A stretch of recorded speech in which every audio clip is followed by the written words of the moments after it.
Hey everyone, Colin Shadwell back for more Throwing on the Wheel. Back in the basement yet again.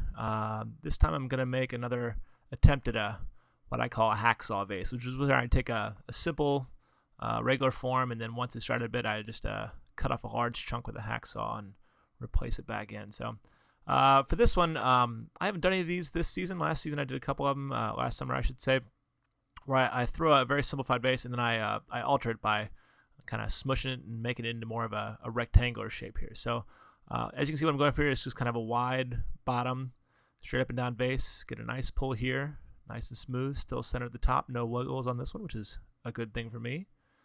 Nice pull on this one too, just trying to get a lot of height and just trying to get some of that clay out of the bottom into the top of the piece, just trying to keep it nice and cylindrical.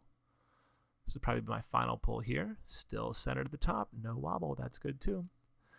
So now I'm going through and getting my rib and smoothing the outside to try to get some rid of my finger marks there, putting some slip on the top. Then here's my new method of stretching stuff out, just using the rib tool on the inside while keeping my hands on the top to keep the top centered, or I guess from wobbling, which I got a little wobble there, but that's okay.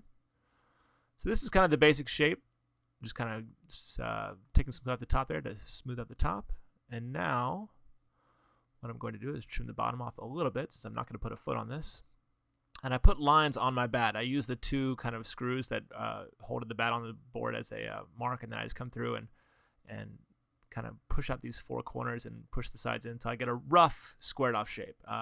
As you can see, I'm going to come back in later on here once it dries to more leather hard, and I'll use my paddle to kind of smush it more into a rectangular square shape on the top. And then I'm going to take my rib tool here, and I still have a lot of finger marks on the side here, so I really want to smooth all of these little grooves out because they'll show in your glaze. If you glaze with a lot of little bumps and indentations, it'll affect your glaze process here. So I'm just smooth that out with a rib tool, and then of course with the sponge. So your rib tool is kind of like your tough sandpaper, and your sponge is like your smooth sandpaper, that kind of your fine grit that kind of smooths everything out. So now that I have this, time to hit the hacksaw. I'm going to start with the two corners and just take a big chunk out of the side.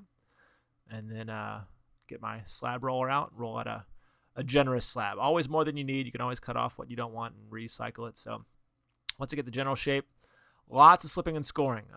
It's really important. I've had pieces in the past that the edges came apart because I didn't slip and score enough. So I cover the edges and slip here, put the slip down on the slab so I can see where it's going to be, and then I score that edge too.